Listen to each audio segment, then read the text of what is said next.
Shabbat Shalom à tous, bienvenue à l'école de Yeshua pour cette 46e paracha, troisième partie. Que l'Éternel Dieu vous bénisse et de vous garde. Remettons ces instants, Seigneur. Père très saint, nous te rendons grâce en le précieux nom de Yeshua. Merci Seigneur pour ta parole vivante que tu nous donnes. Merci pour cette abondance de versets. Et merci Seigneur pour ta parole parce que tu es un Dieu vivant et que tu veux bénir en fait en abondance à la gloire de ton saint nom. Nous sommes là devant toi comme un rien. Oui, pardon de nos péchés, nos transgressions, nos iniquités, nos manquements, nos faiblesses, nos doutes, nos erreurs. Seigneur, étends ta main bienfaisante. C'est toi que nous voulons servir. À toi nous voulons appartenir, à toi et à toi seul. Toi le seul vrai Dieu et celui que tu as envoyé. Aide-nous, mon Dieu, mon Père, à te faire plaisir. Amen. Que Dieu vous bénisse, Dieu vous garde. Shalom, shalom. Nous sommes arrivés donc à Deutéronome 11, Devarim. On va continuer. Donc ce chapitre A, en fait ici, il y a donc 17 versets. Il n'est pas très long, s'il m'a 17, 25 versets quand même. Ok, bon, eh bien, écoutez, on y va. Hein. Ok, c'est ça. 25 versets. Bon, eh bien, on y va. Allez. Promesse et menace. Tu aimeras l'Éternel ton Dieu, verset 1, et tu observeras toujours ses ordres. Donc ici, c'est un autre mot, ses règles, ses jugements et ses commandements. Ok? Donc ici, on voit en plus un autre mot, ses ordres. Ordre, c'est en fait ici le mot mishmeret. Mishmeret, ça existe en fait ici 78 fois dans 69 versets. On le voit en fait en bas. Ok? Je vous le sélectionne pour que vous puissiez le voir. En fait ici, très clairement, mishmeret. Mishmeret, 78 fois dans 69 versets, ordre, charge, fonction, en fait ici. C'est en fait l'ordre que Dieu donne, mais c'est derrière quelque part une fonction, une charge, quelque chose qui est à faire, en fait souvent. Okay. Donc ici, c'est bien en fait ici une charge, on va dire, en fait ici, donc plus précisément, ou un ordre. Bon, c'est un ordre. Des fois, on a du mal un petit peu à traduire en fait ici, mais ici, on va dire ordre. Nos ordres, un ordre qui correspond en fait à une charge, en fait ici. Hein? La charge de bien faire devant Dieu ou de ceci ou de cela. Tu aimeras l'Éternel ton Elohim, tu observeras toujours ses ordres, donc quand il te donne par la révélation du Saint-Esprit, okay, dans la prière en fait de faire ceci ou de faire cela, etc. Une mission, une charge, eh bien tu l'as fait. C'est un ordre. Okay. Et bien souvent, en fin de compte, aussi Dieu parle en fait comme cela. En grec, ce sera le mot réma. C'est une révélation, on va dire, une parole révélée. Mais ça ne veut pas dire que tu dois partir tout de suite, en fait, ici, pour le faire. Souvent, en fin de compte, okay, on entend Dieu m'a dit, et puis, en fait, le croyant, il fait, mais en réalité, il n'a pas écouté Dieu parce qu'en fin de compte, c'était une mission que Dieu voulait lui donner. Mais avant de faire cette mission, Dieu veut le former, veut le façonner, veut l'instruire, veut l'équiper pour qu'il puisse faire cette mission. Or, bien souvent, dans le monde évangélique, c'est bien souvent ce qui se passe, eh bien, en fin de compte, Dieu révèle par son Saint-Esprit une mission ou un ordre, en fait, à quelqu'un. Okay. Et en fait, il lui dit, tu vas faire ceci ou je vais t'employer pour faire cela, etc. Okay. Ce sera ta mission ou c'est un ordre que Dieu te donne. Okay. Mais Dieu ne te dit pas d'y aller tout de suite. Okay. Faut attendre, parce que tu dois être formé, façonné, pour que la mission puisse être bien remplie comme Dieu en fait le veut. Et si tu n'écoutes pas les commandements de Dieu, okay, pour les mettre en pratique, eh bien tu vas partir en fait en mission alors que tu sais même pas effectivement comment faire. Ta capacité à réfléchir n'a pas été renouvelée et ta capacité de compréhension n'a pas été renouvelée non plus. Donc qu'est-ce que tu vas aller faire? Tu vas enseigner quoi? Okay, des choses erronées, okay, ce qu'il y a dans ton cœur, etc. Et tout ce qu'il y a dans ton cœur n'est pas forcément bon. Donc tu observeras toujours ses ordres, okay, ou ses charges, si vous voulez, okay, ses règles. Okay. Donc là, les règles, c'est les règles que Dieu donne, en fait ici. C'est toujours en fait ici un possessif. Hein. Ces règles, je vous rappelle, c'est le mot ruka. Ruka, en fait, que je vois là, c'est pas roc. Roc, on le traduit par loi. Mais ruka, on le traduit par règle. Donc, c'est comme des lois, c'est presque le même mot. Roc et ruka, ça se ressemble, mais ruka, c'est plutôt d'autres lois complémentaires. Okay? Donc, on va dire, pour ne pas utiliser le même mot, on va dire règle. C'est bien de dire règle. Okay? C'est des règles ruka. Rukot, c'est un mot qui existe 104 fois dans 100 versets. Ce sont des règles que Dieu donne ou que les hommes doivent mettre en place. Okay? Donc, c'est pas interdit d'avoir des règles, bien sûr, que les hommes font, bien évidemment. Ça, c'est pas un problème pour Dieu. Donc, la tradition des hommes, dès lors qu'elle est fondée sur la Torah, les prophètes et les psaumes, eh bien, elle est bonne. Dans le Nouveau Testament, c'est exactement ce qui est dit. Mais les mots tradition sont toujours très mal traduits. Donc, résultat des courses, ça crée de la confusion chez le croyant. Et quand on dit tradition, on pense toujours mauvais. Tradition des Juifs, c'est mauvais. Non. Yeshua lui-même, ou Paulos dit, en fait, à un moment donné, non, la tradition la tradition des pères, en fait, ici, eh bien, elle est très bonne, au contraire. C'est une tradition où on apprend à marcher par la foi. Donc ça, toutes les règles qui sont dues à ça sont bonnes. Voilà pourquoi il faut apprendre à discerner. Et si aujourd'hui tu ne sais pas discerner, c'est parce que ta capacité à réfléchir n'est pas renouvelée et ta compréhension n'est pas renouvelée. Donc tu es incapable de discerner. C'est tout à fait normal quelque part. Donc, qu'est-ce qu'il faut faire? Il n'y a pas 36 solutions. On va devant l'Éternel, on va au pied du Père, on s'agenouille, on demande pardon en fait à Dieu pour les viandes sacrifiées qu'on a mangées, et effectivement, on dit Père très saint, renouvelle-moi au travers de Christ. Je coupe tout lien d'âme spirituel mauvais avec les personnes qui m'ont enseigné des viandes sacrifiées aux idoles, des fausses doctrines. Okay? Je coupe tout lien d'âme mauvais avec ces personnes. Je coupe tout lien spirituel mauvais avec ces personnes et je te prie, Père très saint, que tu me renouvelles par ton Saint-Esprit au travers de Christ Yeshua, que ton Saint-Esprit puisse prendre à Yeshua, oui, les choses bonnes et les mettre dans mon cœur à la gloire de ton Saint-Nom. Amen. Tout ça, c'est conforme à l'Écriture. Vous pouvez y aller. Hein, ce type de prière, c'est bon. Ok. Très bien. Ok, on y va. Ok, ces ordres, ces règles et ces jugements. Jugements, je vous les donnais déjà, c'est mishpat, donc c'est bien mes jugements, hein, c'est pas ordonnance. Hein. C'est mieux jugement, parce que c'est apprendre à juger, ok, apprendre à bien juger. Donc ces jugements et ces commandements, en fait, ici. Donc ici, des choses très importantes. Donc tu observeras les missions, ok, la charge que Dieu te donne, ses règles, ses jugements et ses commandements. Reconnaissez aujourd'hui que ceux qu'ont pu connaître et voir vos enfants, ok, sont pu connaître et voir vos enfants, la correction de l'Éternel. Ah, très intéressant ici. La correction de l'Éternel, votre Dieu, petite e, en fait, ici. Ici, c'est le mot moussar. Moussar, Adonai Elohechem. Ok, moussar, en fait, ici. Ok, c'est quoi moussar? Moussar, c'est un mot qui existe 50 fois dans 50 versets. Ça nous parle, en fait, de correction, châtiment. Et oui, donc avant, en fin de compte, de parler de jugement qui détruit, okay, Dieu, en fin de compte, est un Dieu bon. Donc comme un père qui veut façonner et instruire ses enfants, il va utiliser la correction et le châtiment si tu ne comprends pas ou ne veux pas comprendre ce que tu aurais dû comprendre. Okay, tu lis la Torah, si tu as un cœur pour l'ouvrir et en fait écouter la Torah et la mettre en pratique, il n'y a pas de problème. Okay, Dieu fait simplement par son Saint-Esprit. Maintenant, si tu as des mauvais jugements et tu persévères dans ces mauvais jugements, Dieu va utiliser la correction et le châtiment. Merci, Seigneur. Ça prouve qu'il t'aime. Parce qu'en fin de compte, le Père qui aime, il châtie pour corriger. Le Père qui ne châtie pas et qui ne corrige pas son enfant, eh bien, va faire que l'enfant, eh bien, il va grandir et il n'aura pas appris, en fait, les bons jugements, en fait, ici. Donc, c'est un apprentissage qui se fait sous la correction, hein, ou sous l'éducation qui corrige, en fait, aussi, quelque part. Oui. La correction de l'Éternel, votre Dieu. Ok. Sa grandeur, sa main forte et son bras étendu. Reconnaissez aujourd'hui ce que l'on peut reconnaître et voir vos enfants. C'est quoi?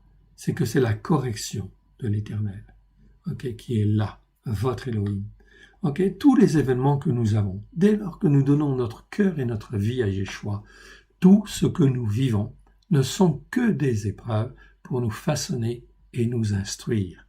Et s'il arrive ceci ou s'il arrive cela, c'est vraisemblablement, je dis bien vraisemblablement, une correction ou un châtiment, parce qu'on a pris une position qui n'était pas forcément bonne.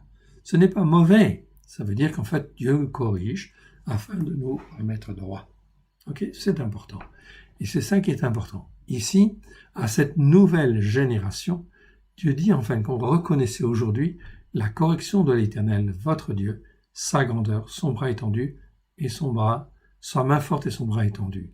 Ce que n'ont pu reconnaître et voir vos enfants, en fait, ici. Ok.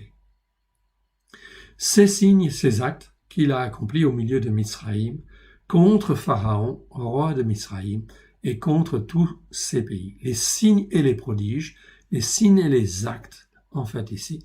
Donc, ce que Dieu a fait ici, c'est actes, en fait, ici. Ce sont les actes. Le mot, en fait, ici, c'est le mot massé. Massé, ça veut dire les œuvres, en fait, ici. Les œuvres, les actes, en fait, ici. Donc, ici, ce sont les actes, en fait, ici. Très bien.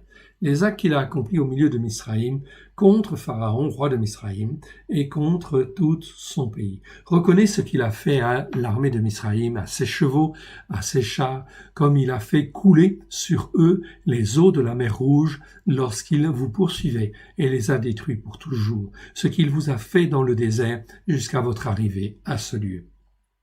Ce qu'il a fait ensuite à Dathan, à Abiram et à Eliab, fils de Rouben, comment la terre ouvrit sa bouche et les engloutit, avec leurs maisons, leurs tentes et tout ce qu'ils étaient, à leur suite au milieu de tout Israël. Car vos yeux ont vu toutes ces grandes choses, les grandes choses que l'Éternel a faites. Tous ces exemples, mes frères et sœurs, c'est des exemples qui sont arrivés à des hommes qui étaient croyants, qui marchaient à un rocher qui les suivait, qui était Christ. Est-ce que ces choses peuvent arriver aujourd'hui aux croyants, en fait, ici? Malheureusement, oui, dans les temps qui viennent. Je voudrais ne pas avoir ce genre de choses. Ça, c'est clair. On est bien d'accord. Mais ce qui est arrivé, c'est ce qui va arriver, dit l'Ecclésiaste. Ce qui est arrivé, c'est ce qui arrive et c'est ce qui arrivera, en fait, encore. Malheureusement, toute l'Écriture est bonne pour enseigner, corriger, instruire, façonner. Je vous demande 30 secondes.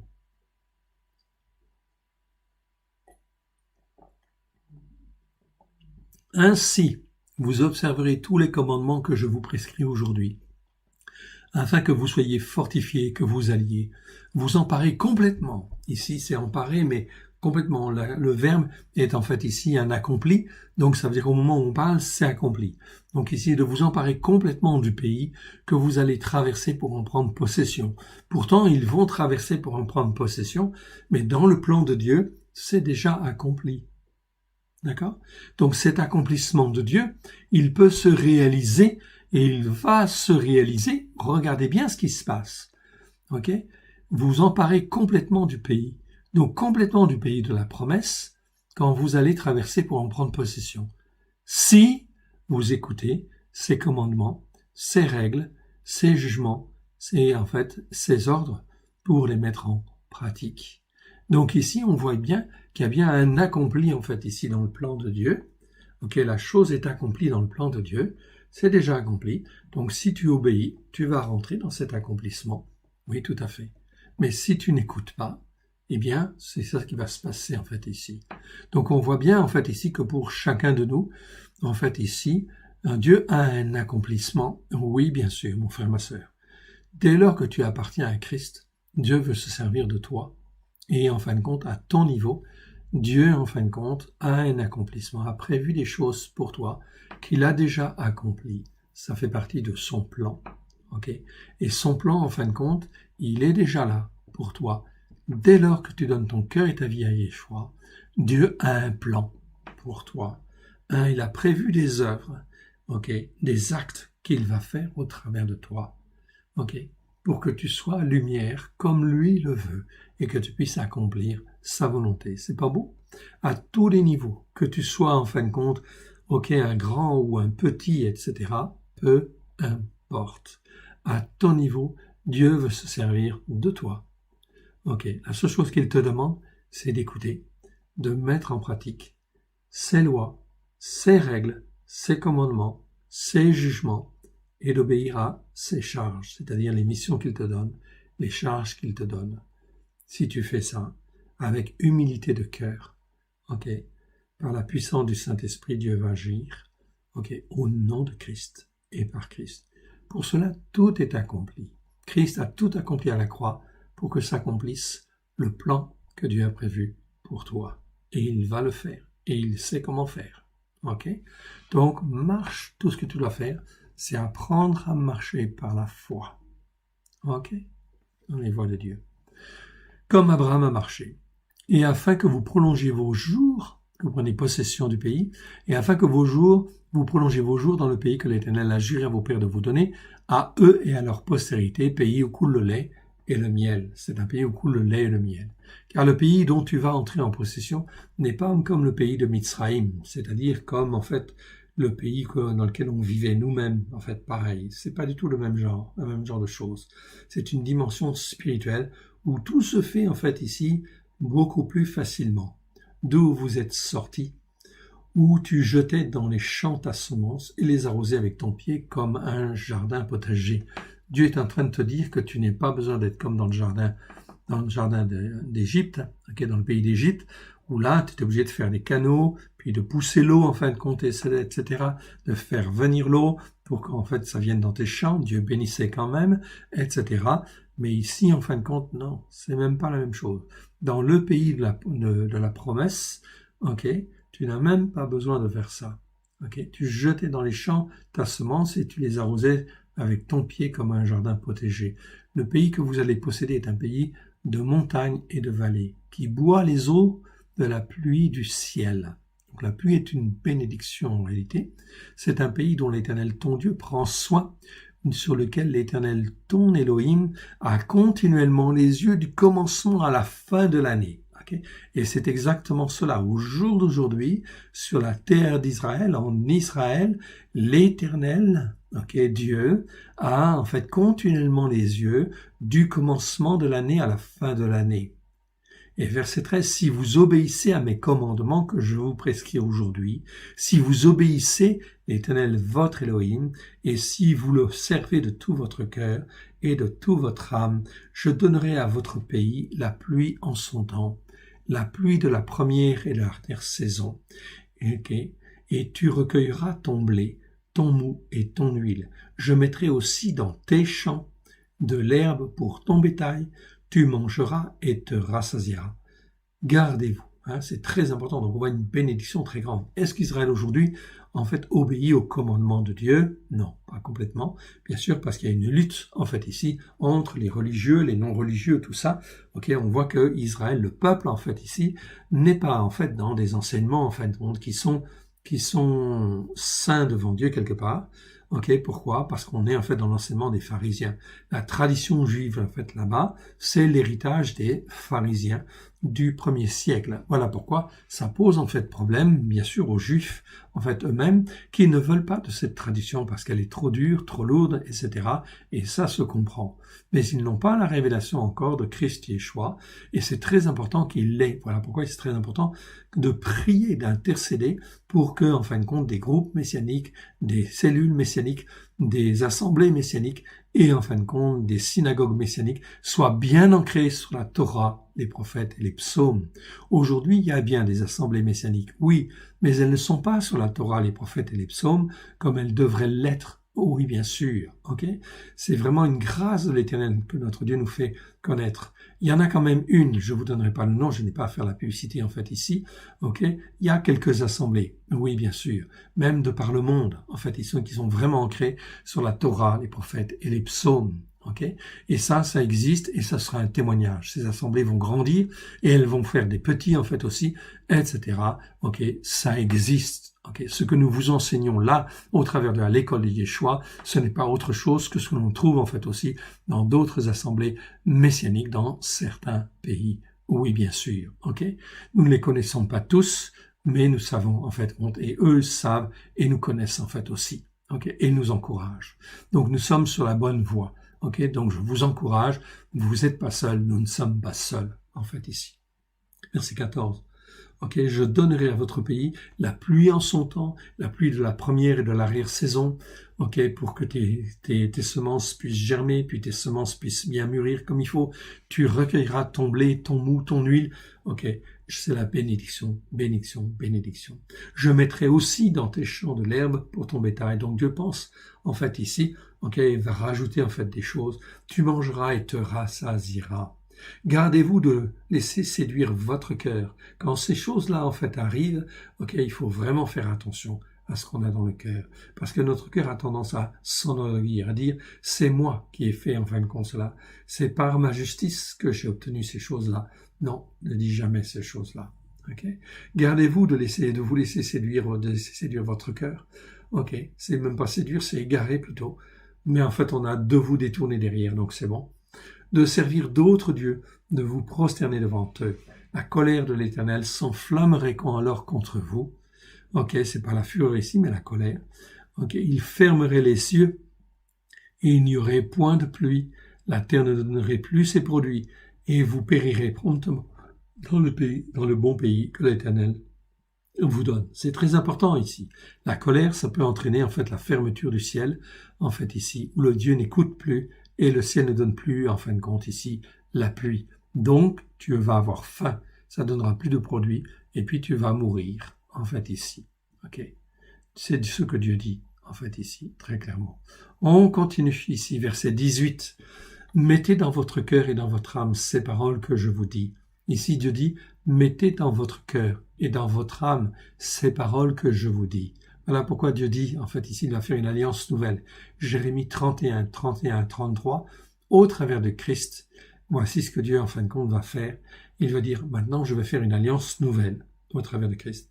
Et cette alliance consistera à ce que je mettrai, moi, Dieu, je mettrai par mon esprit, en fait, ici, ma Torah dans leur cœur et dans leur âme.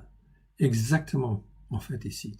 Donc, ça confirme bien ce qu'on a vu tout à l'heure dans Hébreux, chapitre 8, verset 10, Hébreux, chapitre 10, verset 16, on a exactement en fait la même chose.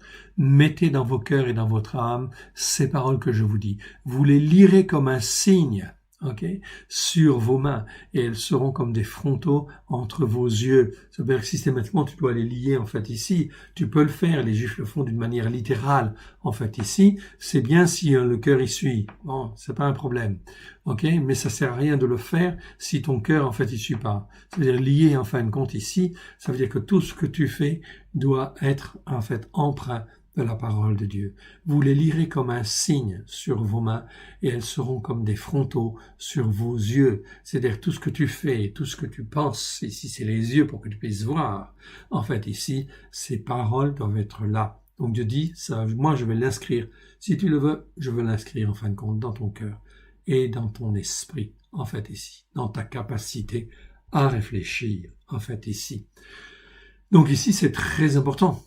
Donc ça c'est pas obligé de l'inscrire sur les frontaux de vos yeux, comme des frontaux sur vos yeux, vous le faire physiquement, bon, c'est pas forcément utile. Ce qui est utile, c'est de le mettre dans la capacité à réfléchir et la compréhension. Vous les enseignerez à vos enfants et vous leur en parlerez. Quand tu seras dans ta maison et quand tu iras en voyage, quand tu te coucheras et quand tu te lèveras, c'est-à-dire tout le temps. Tu enseignes en fait ici ces choses-là pour qu'elles soient bien présentes. Tu les écriras sur les poteaux de ta maison et sur tes portes. Donc tu peux mettre une mezouza, c'est-à-dire un petit boîtier dans lequel tu es en bois, en fer, comme tu veux, etc. Et dedans tu peux mettre en fait les écrits en fait de la parole de Dieu. Il y a des textes particuliers pour ça aussi. Tu les écriras sur tes poteaux de ta maison et sur tes portes. Donc ça, si Dieu le dit, si tu le sens dans ton cœur qu'il faut le faire, fais-le. En fait ici, et c'est très important, ça rentre en fait, ça fait partie de l'obéissance et de la soumission à Dieu. Et alors vos jours et les jours de vos enfants, dans le pays que l'Éternel a juré à vos pères de leur donner, seront si nombreux que les jours des cieux le seront au-dessus de la terre. N'est-ce pas une bénédiction merveilleuse? Ah, fantastique. Merveilleuse en fait ici. Car si vous observez tous ces commandements que je vous prescris, et si vous les mettez en pratique pour aimer l'Éternel, votre Elohim, pour marcher dans toutes ses voies, pour vous attacher à lui, l'Éternel chassera devant vous toutes ces nations, et vous vous rendrez maître des nations, plus grandes et plus puissantes que vous. Tout lieu que foulera la plante de votre pied sera à vous. Voyez la puissance que Dieu veut révéler au travers de Christ Yeshua. Depuis 2000 ans, mes frères et sœurs, ceci en fait était libéré au travers de Christ Yeshua. Si nous savions écouter pour mettre en pratique, eh bien aujourd'hui ce serait la paix, sur la terre. Votre frontière s'étendra du désert au Libanon et du fleuve du Pérat, c'est-à-dire de l'Euphrate, jusqu'à la mer occidentale. Aucun homme ne tiendra contre vous, l'Éternel, votre Elohim, répandra la terreur à votre égard et l'épouvante à votre égard sur tout le pays où vous marcherez, comme il vous l'a dit. Très clairement, on voit ici, au travers de Christ Yeshua, tout est accompli depuis 2000 ans. Le message de Christ et des disciples est très clair.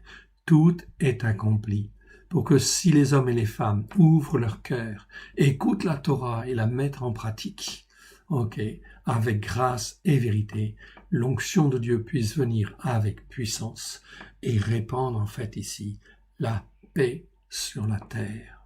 Aujourd'hui, nous sommes en 2020. 2020 après, en fait, Christ Yeshua. En fait, c'est pas tout à fait juste parce qu'il n'est pas né dans l'année 0, mais peu importe, on s'en fiche, ça fait 2020. Il est né en -6, -7, en fait, en réalité. Donc ici, on voit effectivement que le tout accompli de Christ, c'est pas ce qui se réalise. Au jour d'aujourd'hui, 2020 ans après, en fin de compte, aujourd'hui, ça devrait être la paix sur la terre. Au lieu de la paix, nous avons quoi? La guerre. Nous avons des disputes. Nous avons plein d'idolâtries, plein de religions. Ah oui, bien sûr, il y a plein de religions. Tout cela, en fin de compte, en fin de compte, n'est pas bon, en fait, ici, quelque part. Il y a des religions, en fait, dites chrétiennes sur l'empereur romain Constantin. Oui, bien sûr. Elles ont cru à un peu de ceci. Puis, en fait, d'autres ont cru un peu plus. Donc les catholiques, ils ont pris en fait Christ, mais ils ont déformé le message. Donc ça a créé la théologie du remplacement. Donc on a un Christ en fait occidentalisé qui n'est pas le Christ hébreu, le Christ qui ne respecte pas la Torah en fait ici. Donc c'est pas en fait le bon Messie en fait ici quelque part. Donc on a avec les viandes sacrificielles, les faux enseignements, en fait tout un certain nombre de choses. Les églises protestantes, c'est pareil. Elles ont dénoncé certaines choses, ça a été mieux. C'était mieux, mais c'était pas parfait, parce qu'on n'est pas revenu sur la Torah, les prophètes et les psaumes. Notamment, on n'est pas revenu au fait de l'Éternel. Ensuite, les évangéliques sont venus, c'est mieux, on a compris un peu plus de choses, mais en réalité, l'orgueil de l'homme était là, et au lieu de se repentir et de s'humilier comme le Seigneur en fait le demande, on est resté en fin de compte sur en fait ces doctrines, les doctrines que l'on a mis en place, les doctrines d'hommes. On a créé des veaux d'or. Et on était dans l'idolâtrie quelque part. Et si ça persévère, c'est toujours de l'idolâtrie. On n'est pas revenu aux racines hébraïques de la foi. On n'a pas dénoncé le péché, en fin de compte, de l'Église catholique. On fait toujours, en fait, dimanche. On fait toujours Pâques, P-A-Q-U-S. On fait toujours, en fait, la Pentecôte chrétienne. On fait toujours les fêtes chrétiennes, mais on ne fait pas les fêtes de l'Éternel. Ça veut dire qu'on n'est pas revenu sur les racines. Donc l'onction de Dieu ne peut pas venir. La persévérance à cette désobéissance, si cela persévère, ça va conduire à quoi? Nous le savons, l'Écriture nous dit. Ça, la persévérance, oui, ça va perdurer. Dans la majorité des cas, ça va perdurer. Mais Dieu ne veut pas ça. Donc ça va amener quoi? Ça va amener le règne de l'Antéchrist. Oui, etc. Tout cela, vous n'avez pas voulu de la Torah?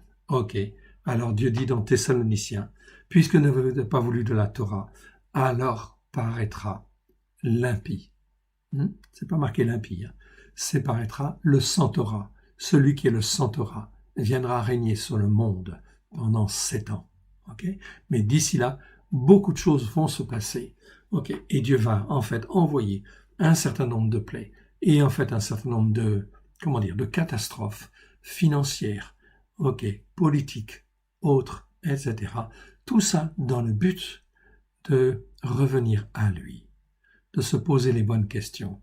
Et les pasteurs sont encore plus responsables, oui bien sûr, parce qu'ils connaissent quand même l'Écriture, et ils savent en fin de compte qu'ici, que Yeshua n'est pas venu pour abolir la Torah et les prophètes. C'est écrit dans Matthieu chapitre 5, verset 17, verset 18. Je ne suis pas venu pour abolir la Torah et les prophètes, je suis venu pour l'accomplir. Pas un seul iota de la Torah ne disparaîtra, que tout soit accompli. Tout lieu que foulera, la plante de vos pieds sera à vous, si on obéit, verset 24. S'étendra du désert du Libanon et du fleuve du Pérat jusqu'à la mer occidentale. Aucun homme ne tiendra devant vous, l'Éternel votre Elohim répandra la terreur à votre égard et l'épouvante à votre égard sur tout le pays où vous marcherez, comme il vous l'a dit, en fait, ici. Nous avons terminé la lecture, en fin de compte, ici, de la Torah. Ok, et nous allons aller dans les Haftarot. Haftarot, c'est Ésaïe 49, donc on va aller dans Ésaïe. À partir du verset 14, donc je vais lire en fait ici. Je vais pas lire depuis le début, ok, parce que ça ferait trop long, mais c'est trop important quand même, hein. Regardez bien ici, ça concerne en fait toutes les nations, hein. Écoutez-moi, début du verset 49. Peuple lointain, soyez attentifs. Éternel m'a appelé dès ma naissance, il m'a nommé dès ma sortie de mes entrailles. Il a rendu ma bouche semblable à un glaive tranchant et m'a couvert de l'ombre de sa main. Il a fait de moi une flèche aiguë et m'a caché dans son carquois. Il m'a dit, tu es mon serviteur Israël en qui je me glorifierai. Donc ici, ça parle en fait d'Israël, mais d'une manière cachée, c'est Israël au sens spirituel du terme, et c'est de Christ Yeshua dont on parle là, quelque part, du Messie, vous allez le voir. Et Israël, notamment, en fin de compte, était normalement, en fin de compte, celui qui devait, c'est l'Israël spirituel, si vous voulez. Donc, dans ce cas-là, oui. Ok, tu es mon serviteur, Israël, Israël spirituel, en qui je me glorifierai. Okay? Donc là, on est d'accord, c'est bien Israël spirituel de Dieu. Et donc composé de juifs et de non-juifs qui croient en Yeshua, le Christ hébreu, en fait, ici, qui ont été façonnés et instruits. Et on voit qu'en fait, il y a une identité, en fait, avec Christ Yeshua, car c'est de Christ Yeshua dont on parle dans ce chapitre 49, qui n'est pas mis, en fait, dans les lectures, parce qu'ici, c'est une lecture, en fait, ici, une haftara rabbinique, et donc les rabbins, en fait, ici, tout ce qui concerne Yeshua, l'ont mis à part. Donc, les 14, 13 premiers versets, ils ne l'ont pas mis. Mais nous sommes messianiques, donc c'est important qu'on le lise parce que ça va nous parler. Et moi j'ai dit, c'est en vain que j'ai travaillé, c'est pour le vide et le néant que j'ai consumé ma force. Mais le jugement qui me concerne est auprès de l'Éternel, et ma récompense auprès de mon Elohim. Maintenant l'Éternel parle, lui qui m'a formé dès ma naissance, écoutez bien, pour être son serviteur, pour ramener à lui Yaakov et Israël encore dispersés, car je suis honoré aux yeux de l'Éternel, et mon Elohim est ma force. C'est Yeshua qui parle là, en fait, ici. Donc, il faut bien mettre ça dans notre capacité à réfléchir, en fait, ici, afin de bien comprendre, en fait, les choses. Ici, c'est bien Yeshua qui parle, en fait, ici, au travers du prophète Ésaïe, en fait, ici. Il dit, c'est peu que tu sois mon serviteur. Okay, pour relever les tribus d'Israël. Donc Dieu, Yeshua parle en fait à Dieu et il dit c'est peu que tu sois mon serviteur. Ok, il dit tu sois mon serviteur pour non c'est Dieu qui parle pardon. C'est peu que tu sois mon serviteur pour relever les tribus de Yaakov, pour ramener les restes d'Israël. Je t'établis pour être la lumière des nations, pour porter ma délivrance jusqu'aux extrémités de la terre. C'est pas mon salut en fait ici, c'est ma délivrance. Donc Dieu ici en fait on voit donne à Yeshua la mission alors qu'il n'est pas encore venu en tant qu'homme dans Ésaïe, c'est-à-dire 8 siècles avant que Yeshua ne vienne.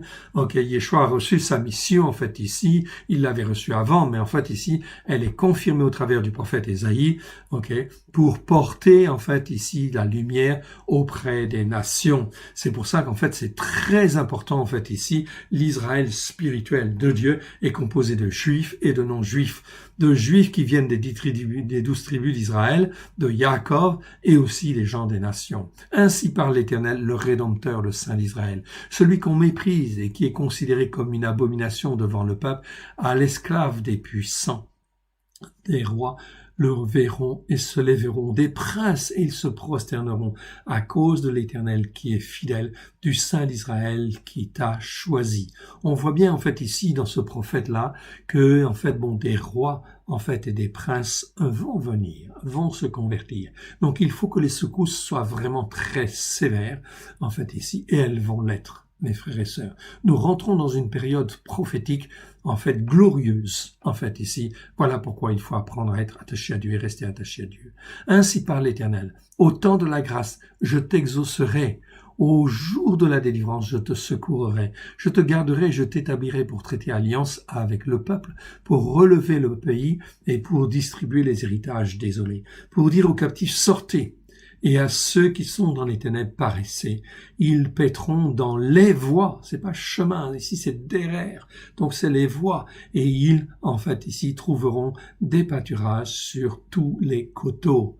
Ils n'auront pas faim, ils n'auront pas soif. Le mirage, le seuil ne les feront point souffrir, car celui qui a pitié d'eux sera leur guide et il les conduira vers des sources d'eau. Okay. Donc ici, on voit ici que, en fait, ici, il y a bien effectivement, en fait, notre berger qui va agir, en fait, par la puissance de notre Dieu.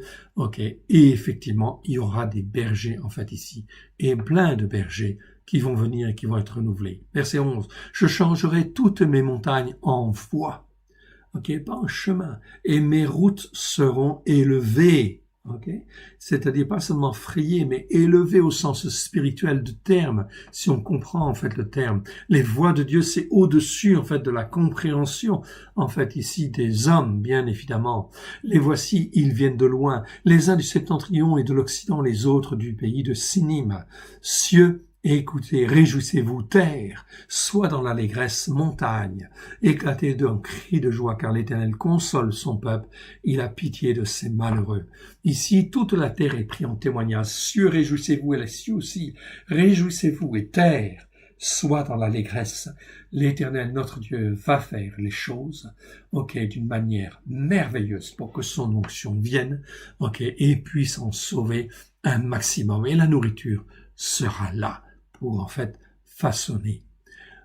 Ok, verset 14, c'est à partir en fait ici la paracha en fait ici de la semaine. Si on disait l'Éternel m'abandonne, le Seigneur m'oublie, c'est souvent ce qu'on a tendance en fait à dire. Une femme oublie-t-elle l'enfant qu'elle allait? Ici le Seigneur dit, n'a-t-elle pas pitié du fruit de ses entrailles quand elle l'oublierait? Même si une femme sur la terre oublie ses enfants, moi je ne t'oublierai point. Moi je t'ai gravé dans mes mains. Ah, il a gravé dans mes mains. Tes murs sont toujours devant mes yeux. Jean, en fait, 10, verset 28-29, nous dit, je leur donnerai la vie éternelle. Elles ne périront jamais. Et personne ne les ravira de ma main, en fait, dit Yeshua. Mon Père qui me les a donnés est plus grand que tous et personne ne peut les ravir de la main de mon Père. Être dans la main du Père et c'est être dans la main du Fils. En fait, ici, nul. Nous n'avons rien à craindre, mes frères et sœurs. Tes fils accourent, ceux qui t'avaient détruite et ravagée sortiront du milieu de toi. Porte tes yeux alentour et regarde. Tous ils s'assemblent, ils viennent vers moi, je suis vivant. Déclaration de l'Éternel. Tu les revêtiras tous comme une parure, tu t'enseigneras comme une épée, comme une fiancée. Dans tes places ravagées et désertes, dans ton pays ruiné, tes habitants seront désormais à l'étroit, et ceux qui te dévoraient s'éloigneront. Ils répéteront à tes oreilles, ses fils dont tu fus privé, l'espace est trop étroit pour toi, fais-moi de la place pour que je puisse m'établir. Et tu diras en ton cœur que qui me les a engendrés, car j'étais sans enfant, j'étais stérile, j'étais exilé, répudié, qui les a élevés, j'étais resté seul, ceci, où étaient-ils, en fait ici?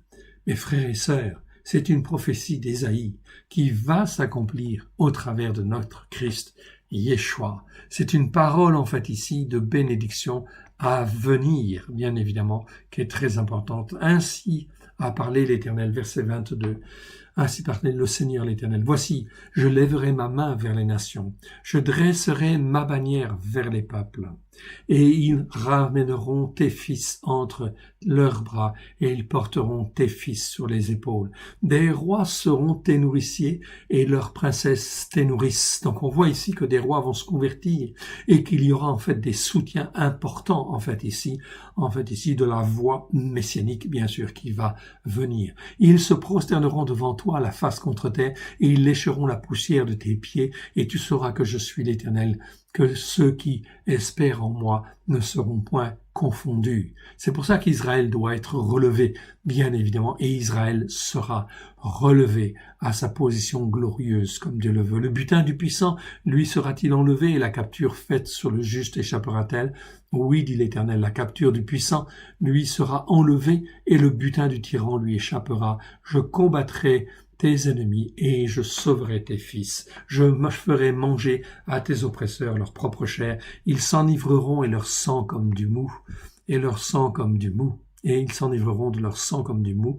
Et toute chair saura que je suis l'Éternel, ton sauveur, ton rédempteur, le puissant de Yaakov.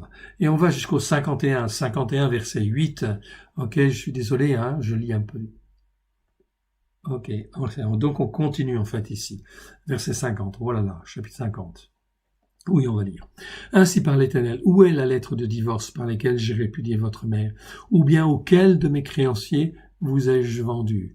Voici que c'est à cause de vos iniquités que vous avez été vendus, et c'est à cause de vos transgressions que votre mère a été répudiée. Oui, Dieu a opéré des jugements à cause des iniquités et à cause des transgressions. Ok, pécha, c'est transgression. Que votre mère a été répudiée. Oui, je suis venu, pourquoi n'y avait-il personne? J'ai appelé, pourquoi personne n'a-t-il répondu? Ma main est-elle trop courte pour racheter? Non, la main de Dieu n'est jamais trop courte pour racheter, mais il faut passer par la repentance. La repentance. N'ai-je pas assez de force pour délivrer? Par ma menace, je dessèche la mer. Je réduis les fleuves en désert. Leurs poissons se corrompent, faute d'eau, et ils périssent de soif. Je revais les cieux d'obscurité et je fais d'un sac leur couverture. Le Seigneur, l'Éternel, m'a donné une langue exercée, pour que je sache soutenir par la parole celui qui est abattu. Il éveille chaque matin, il éveille mon oreille, pour que j'écoute comme écoutent ses disciples. C'est très important. L'Éternel, ici, m'a donné une langue exercée, pour que je sache, en fait, soutenir par la parole celui qui est abattu. Il éveille chaque matin, il éveille mon oreille, pour que j'écoute comme écoutent ses disciples. Amen. Donc chaque matin, le Seigneur renouvelle, bien sûr, en fait, ses enfants. J'ai livré mon dos et ceux qui me frappaient à mes joues et ceux qui m'arrachaient la barbe. Et je n'ai dérobé mon visage aux inimités. Et je n'ai pas dérobé mon visage aux ignominies et aux crachats. De qui on parle là? On parle de Yeshua. J'ai livré mon dos. Mon dos à ceux qui me frappaient, et mes joues à ceux qui m'arrachaient la barbe. Yeshua était barbu, oui, bien sûr. Mais le Seigneur, l'Éternel, m'a secouru. C'est pourquoi je n'ai point été déshonoré. C'est pourquoi j'ai rendu mon visage semblable à un caillou, sachant que je ne serai pas point confondu. Celui qui me justifie est proche, qui disputera contre moi. Comparaissons ensemble, qui est mon adversaire, qu'il s'avance vers moi. Voici le Seigneur l'Éternel me secourra, qui me condamnera. Voici, ils tomberont tous en lambeaux, comme un vêtement la teigne les dévorera. Quiconque parmi vous craint l'Éternel, qu'il écoute la voix de son serviteur. Quiconque marche dans l'obscurité et manque de lumière, qu'il se confie dans le nom de l'Éternel et qu'il s'appuie sur son Elohim. Voici, vous tous qui allumez un feu, qui êtes armés de torches, allez au milieu de votre feu et de vos torches enflammées. C'est par ma main que ces choses vous arriveront et vous vous coucherez dans la douleur. Amen.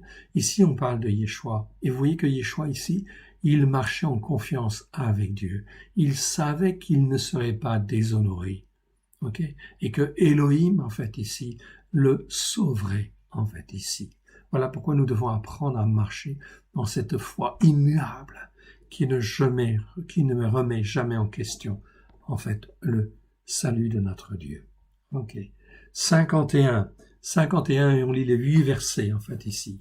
Écoutez-moi, je suis désolé de lire un petit peu vite, mais il faut que j'arrive, en fin de compte, à l'abri de l'achat. Écoutez-moi, vous qui poursuivez la justice, qui cherchez l'Éternel, portez les regards sur le rocher. Ah, très bien. D'où vous avez été taillé, sur le creux de la fosse d'où vous avez été tiré. Ok? Et vous avez été appelé. Et si vous écoutez, en fait, ici, vous avez été appelé pour être sur le rocher d'Abraham, d'Isaac, de Jacob. Oui, bien sûr, le rocher que Dieu, en fait, a planté, en fait, ici, qui est lui-même le rocher, mais il a planté un rocher spirituel, en fait, ici, en Sion. Portez le regard sur Abraham, votre père, que je sois juif ou non juif. Ici, Abraham est votre père, si vous êtes dans la foi au Christ hébreu, bien évidemment. Votre Christ est sur Sarah, qui vous a enfanté. Même chose, Sarah, elle enfante. Elle enseigne. Abraham enseigne les hommes. Sarah enseigne les femmes. C'est comme ça qu'il faisait, en fait, à l'époque. Car lui seul, je l'ai appelé, je l'ai béni et multiplié. Dieu dit, lui seul, je l'ai appelé, je l'ai béni et je l'ai multiplié. Voilà pourquoi je dois reconnaître, en fait, ici, si je suis croyant, en fait, des nations, ou en fait, juif permis, en fait, perdu parmi les croyants, etc., ou en fin de compte, simplement des croyants, je dois reconnaître que mon père dans la foi, c'est Abraham, Isaac et Jacob, que ma mère dans la foi, c'est Sarah, en fait, ici, quelque part. Comme c'est écrit dans la Brit Hadasha, tout à fait, absolument, etc. Comme que mes racines, les racines de ma foi, elles remontent à la Torah, les prophètes et les psaumes, bien évidemment, à Abraham, Isaac et Jacob. Ainsi l'Éternel a pitié de Tsion. Il a pitié de Tsion, c'est-à-dire pitié en fin de compte de l'Israël spirituel, si vous voulez. On peut dire ça. C'est une analogie en fait ici. C'est un autre mot pour dire l'ensemble des croyants. Sion, c'est la montagne spirituelle d'une part, mais c'est aussi quand en fait ici, ainsi parle l'Éternel, ainsi l'Éternel a pitié de Tsion, ok? C'est pas Tsion de sa montagne. Il n'a pas pitié de sa montagne. Sa montagne, elle est bonne, elle est saine, elle est sainte. Mais de Tsion, c'est le peuple qui devait être dessus, en fait, ici.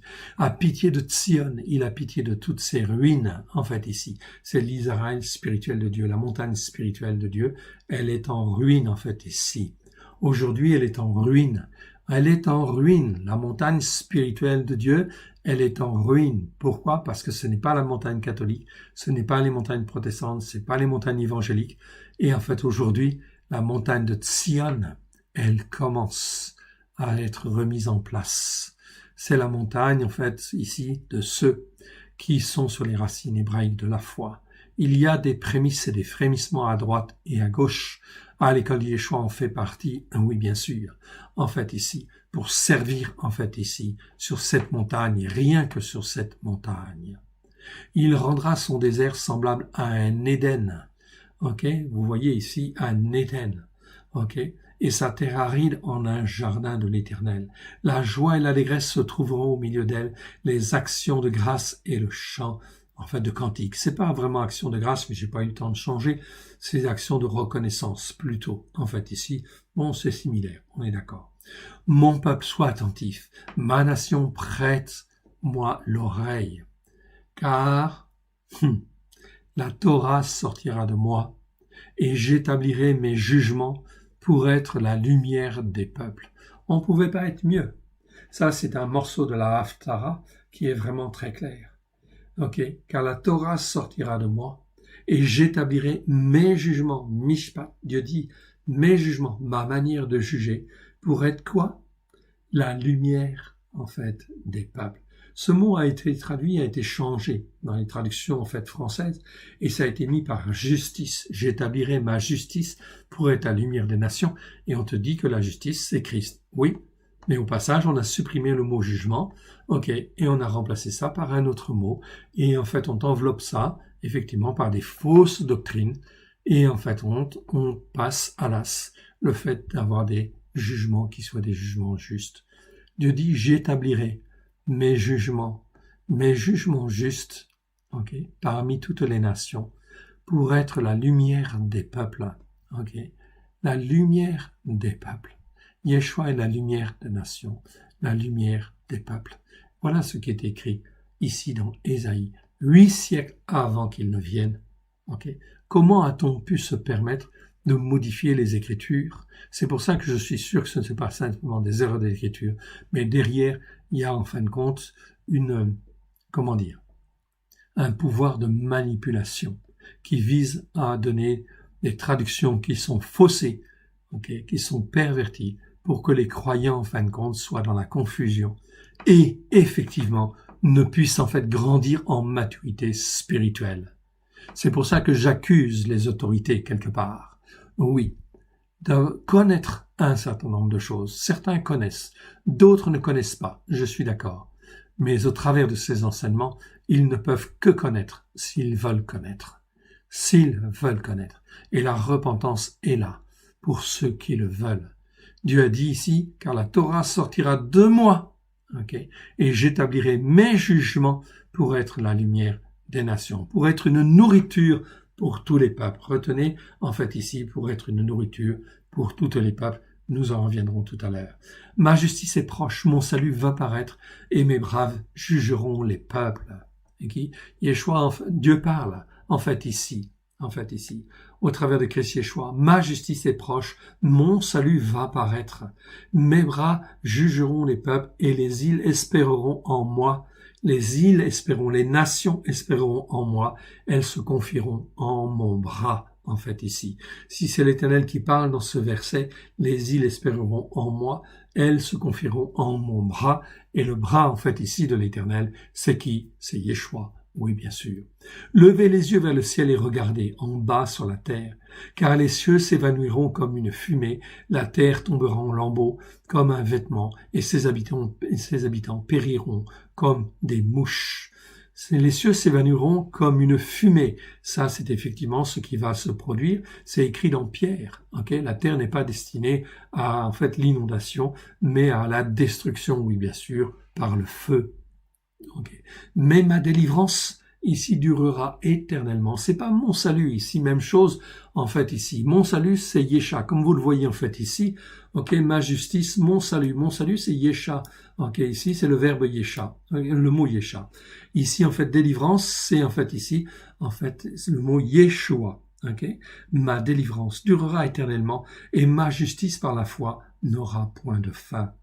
Écoutez-moi, vous qui connaissez la justice. Chaque fois que vous avez le mot justice ici, c'est bien tzedek en fait en hébreu, pas de problème. Peuple qui a ma Torah dans ton cœur. Wow! Ici, verset 7. Écoute-moi, vous qui connaissez la justice.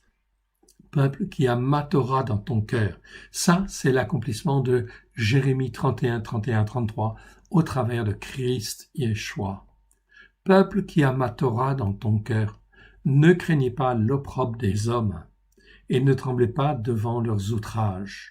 Il y a beaucoup de choses qui vont venir, etc. Beaucoup d'outrages, beaucoup d'opprobre. Ne les craignez pas. Restez ferme.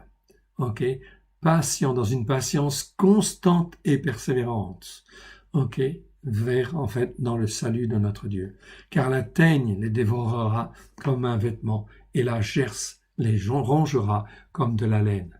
Mais ma justice par la foi durera éternellement, dit l'Éternel notre Dieu. Donc vous voyez ici, chaque fois qu'on a justice par la foi, c'est toujours en fait ici tzedaka.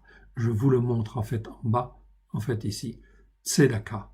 Ici, voilà. J'ai un petit décalage dans en fait mon curseur, c'est pas grave. Vous avez en bas tzedaka. Tzedaka, justice par la foi, justification. Nous sommes là en fin de compte dans la même foi d'Abraham, d'Isaac et de Jacob. Donc ici, on est dans la justice par la foi. J'étais au verset 8. Car la teigne les dévorera comme un vêtement et la gerce rongera comme de la laine. Mais ma justice par la foi durera éternellement et ma délivrance, c'est pas mon salut, c'est Yeshua en fait ici en hébreu. Donc Yeshua, chaque fois on a le mot Yeshua, ça nous parle justement de Yeshua. Pourquoi il porte le nom de Yeshua? C'est parce que en fait il est notre délivrance. Il est la délivrance. Donc l'ange en fait a dit, tu appelleras en fait ici, en fait ton fils Yeshua, parce qu'il est la délivrance. Donc c'est pas le salut. Le salut vient avec, on est d'accord. Mais le mot c'est délivrance. Ça c'est très important. C'est la délivrance qui vient et qui va te donner le salut. Oui, bien sûr. Mieux que le salut, en fait ici, s'étendra d'âge en âge, en fait ici. Donc très, très important.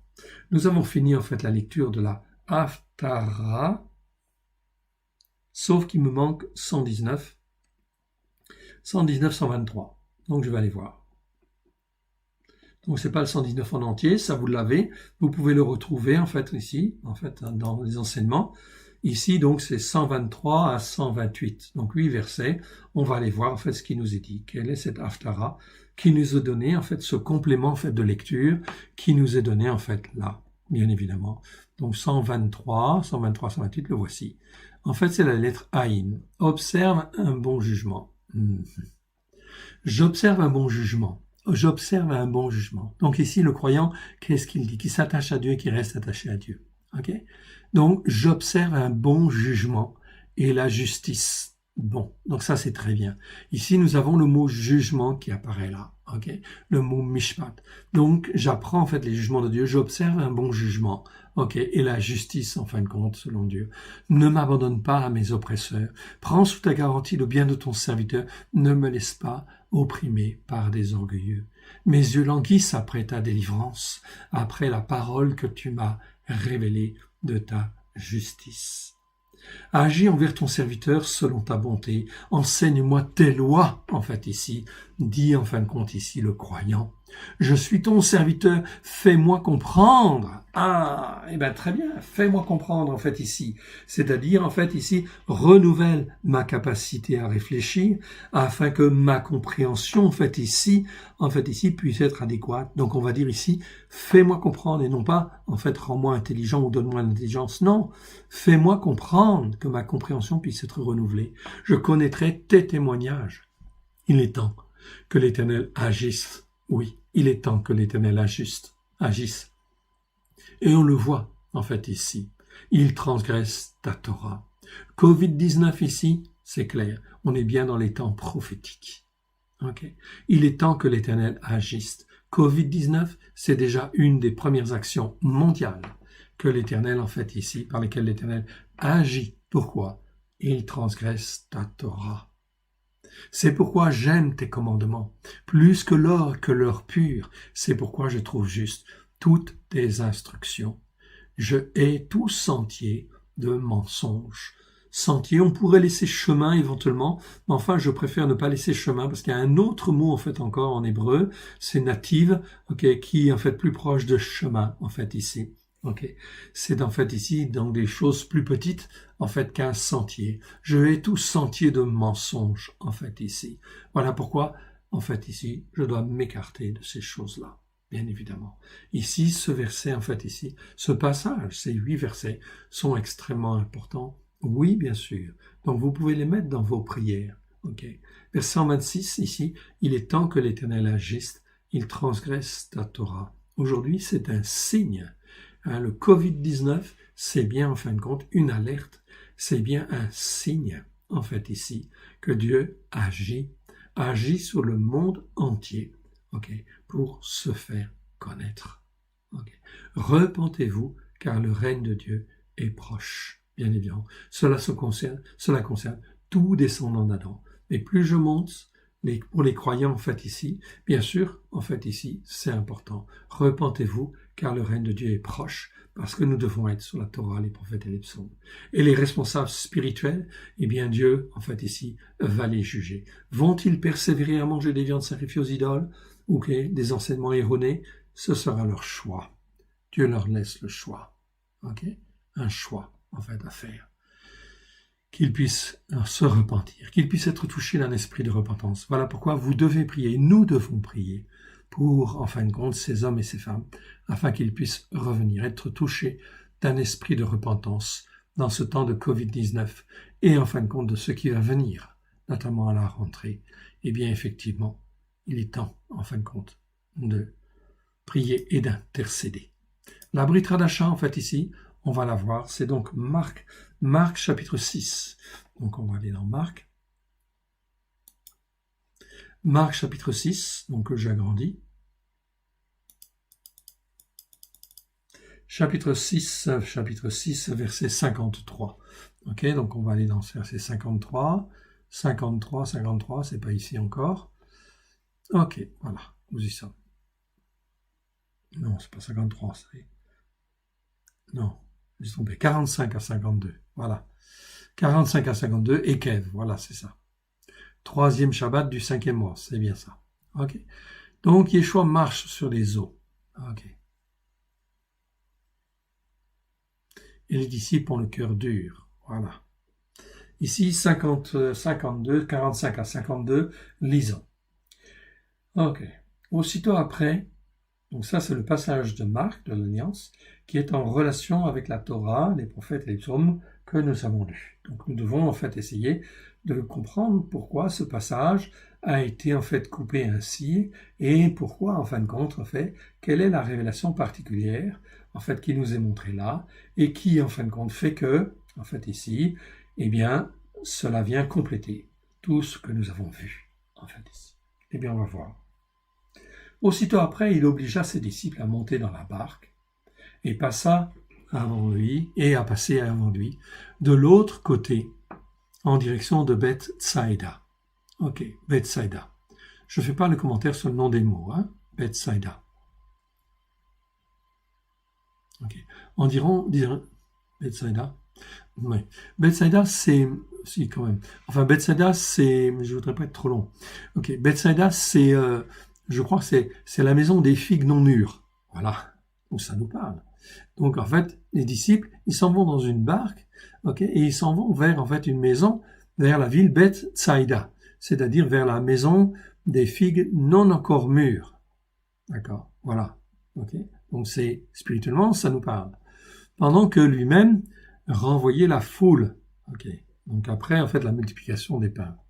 Quand il l'eut renvoyé, il s'en alla sur la montagne pour prier. Ah oui. Donc il prie et il intercède. Le soir étant venu, la barque était au milieu de la mer et Yeshua était seul à terre. Il vit qu'ils avaient beaucoup de peine à ramer, car le vent leur était contraire. Oui, ils avaient de la peine à ramer parce que le vent était contraire. Donc ils faisaient avec les moyens qu'ils avaient et spirituellement aussi quelque part. En fait, comme on dit souvent, en fait, ils ramaient. C'est-à-dire qu'en fin de compte, ils avaient du mal, en fin de compte aussi, à cause des circonstances. Le vent qui était contraire, le vent de l'ennemi, Satan qui était là, en fait, ici, avec en fait ces fausses doctrines qui sont là, en fin de compte aussi, qui empêchent d'avancer. À la 4e veille de la nuit environ, il alla vers eux, marchant sur la mer, et il voulut les dépasser. Donc déjà, première chose, à la 4e veille de la nuit. Ok, à cette époque-là, la nuit était découpée en 4 morceaux, cela veut dire en fait entre 3 heures et 6 heures du matin. Ok, donc les 4e, les veilles, c'était des veilles de 3 heures en fait ici. Ok, et c'est la 4e veille. C'est la nuit se termine à 6 heures. Donc 4e veille, donc entre 3 heures et 6 heures. À la 4e veille de la nuit, donc Yeshua il est debout, ok, en fait là, et il marche sur les eaux. Est-ce qu'en fin de compte quelque part, en fait, ça nous interpelle pas? Les difficultés spirituelles, l'opposition, ça n'apprend pas sur lui. Il alla vers eux, marchant sur la mer, et il voulut même les dépasser, en fait, ici, quelque part. Mais lorsqu'ils le virent, ils étaient dans la barque, et eux, ils ramaient, en fait, ici, et ils étaient en proie aux éléments. Ok, Yeshua ne l'est pas. Mais lorsqu'ils le virent marcher sur la mer, ils crurent que c'était un fantôme et poussèrent des cris. Donc ils avaient peur. Oui, bien sûr. Ils n'étaient pas dans la foi inébranlable que l'on a enseigné en fait ici tout à l'heure et qui est très importante en fait ici parce que tu seras béni en fonction de ta foi. Voilà pourquoi il faut t'exercer à marcher par la foi, bien évidemment. Ils croyaient que c'était un fantôme et poussèrent des cris. En effet, tous le voyaient et étaient troublés en fait ici, donc ils étaient vraiment secoués en fait ici par ce qu'ils voyaient.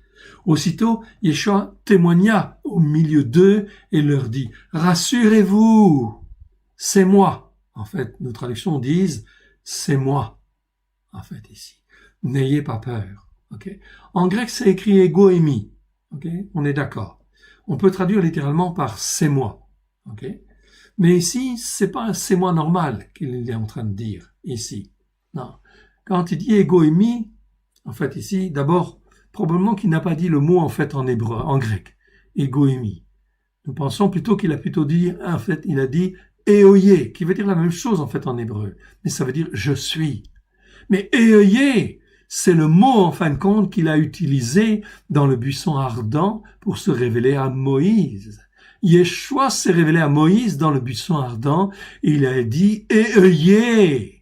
C'est un nom précieux que tous les Juifs savent et connaissent. Voilà pourquoi, en fait, ici, quand il dit ce mot, et non pas c'est moi, mais il dit ayez, ok? Puis il monta, n'ayez pas peur. C'est moi, en fait, ici, ok? Mais en fait, qui est apparu à Moshe. C'est moi qui est le maître des éléments, en fait, ici. Ok, vous n'avez rien à craindre. Et puisque vous le voulez bien, en fin de compte, il monta dans la barque, puis il monta vers eux dans la barque pour lui montrer, et le vent cessa. Ok, parce que Yeshua est tout puissant, bien évidemment.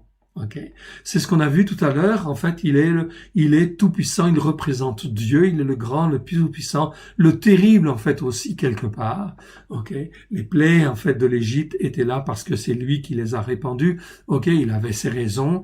Ok, et en fait ici, eh bien effectivement, il agit sur tous les éléments. Ils furent frappés en eux-mêmes. Écoutez bien. Ils furent frappés en eux-mêmes d'une stupeur extrême. Comment peut-il être touché en eux-mêmes de cette manière-là? Pourquoi? Parce qu'il a dit, c'est moi et il est monté? Oui, c'est moi et il est monté, oui, d'accord. Donc, c'est un miracle, c'est un signe, un prodige. Mais là, en fait, ils furent frappés en eux-mêmes d'une stupeur extrême. Ok, nous dit le texte grec, et remplis également d'un grand étonnement, mais étonnement qui est un étonnement avec de l'admiration, quelque part. Alors, pourquoi était-il quelque part un peu effrayé, si je puis dire, dans une extrême stupeur, qui est celui-là, en fait, ici, et qui entraîne un si grand étonnement admiratif. Oui, c'est celui-là qui a parlé dans le buisson. Ici, mes frères et sœurs, ils ont la révélation de celui qui parlait dans le buisson ardent et œillé, en fait, en réalité. C'est pour ça qu'ils étaient dans un tel état de stupeur et en fait, ils étaient remplis quelque part d'un étonnement admiratif quelque part. Oui, c'est œillé qui nous apparaît là, celui qui est apparu dans le buisson. Cela nous bouleverse, cela nous transporte en fait ici, en fait d'une manière incommensurable. Ok, c'est œillé qui parle, c'est Yeshua lui-même qui s'était révélé aux enfants d'Israël. Mes frères et sœurs, c'est là une révélation extraordinaire. Bien sûr, qui est là. Et il est capable, bien sûr, de conduire dans les temps qui viennent, ok, à cause de cela, en conséquence, mon frère et ma sœur, ok, écoute bien ce que je suis en train de te dire. En conséquence, si tu écoutes et mets en pratique les commandements de Dieu, c'est en fait loi, c'est règles, c'est jugements, etc. Ok, tu verras œillé dans ta vie. Amen. C'est ça qui est très important de comprendre. C'est là une révélation absolument fantastique. Et il faut que tu te consoles, que tu te fortifies, que tu te renouvelles et que tu t'humilies, bien évidemment. Ok, tu t'humilies et que tu te repentes parce que ta compréhension, en fait, ici, ta capacité, en fait, de réfléchir, eh bien, il faut qu'elle soit renouvelée. Ok, et elle peut être renouvelée, bien évidemment. Les Écritures, les Évangiles le disent et les Épîtres le disent. Vous n'avez pas encore tout à fait ces textes-là. Ok, vous les aurez, en fait, quand on fera les enseignements et quand on les publiera. Ok, mais la capacité à réfléchir doit être renouvelée par le Saint-Esprit. Pourquoi? Pour rentrer dans une connaissance exacte et précise de Dieu, et rentrer dans une connaissance exacte et précise de Christ, c'est-à-dire en grec, l'épignosis. Et c'est pas la peine de chercher dans vos Bibles ces traductions, vous ne les avez pas. Le mot gnosis est traduit par connaissance dans nos Bibles, et le mot épignosis, ok, ici gnosis, ici, épignosis, c'est traduit de la même manière par connaissance dans vos traductions. Voilà pourquoi vous ne pouvez pas voir ces choses-là. Mais le temps vient où le Seigneur va révéler et révèle ces choses-là, bien évidemment. Et comme en fait à ses disciples, en fait ici, il se révèle dans une dimension en disant « N'ayez pas peur, ok?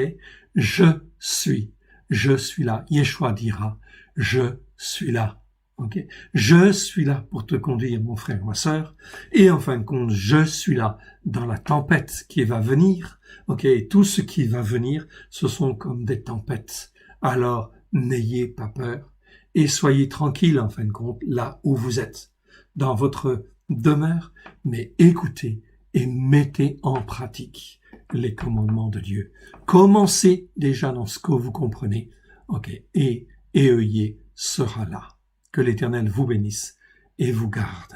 Soyez bénis de l'Éternel dans le précieux nom de Yeshua. Alléluia. Amen. Que Dieu vous bénisse, Dieu vous garde abondamment. Ok, accrochez-vous, tenez ferme, ok, et avancez. Prenez du temps, ok, avec le Seigneur. Écoutez, réécoutez en fait ces vidéos si vous le voulez, etc. Parlez-en autour de vous, etc. Mais c'est très, très, très important et c'est fondamental. Revenez. La Torah sortira de Jérusalem. Amen. Ok. Et en fin de compte, tous les jugements de Dieu sont appelés à être connus des nations. Ok, ça c'est très important. Et tous les commandements aussi. Amen. Que Dieu vous bénisse, Dieu vous garde. Il y a du pain sur la planche. Ok, soyez bénis.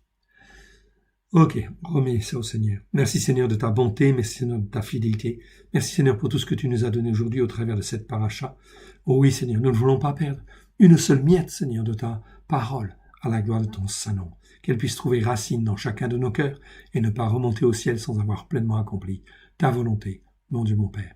Merci Père, merci Yeshua, merci Saint-Esprit. Amen. Soyez bénis. Shalom au nom de l'école des choix. À très bientôt.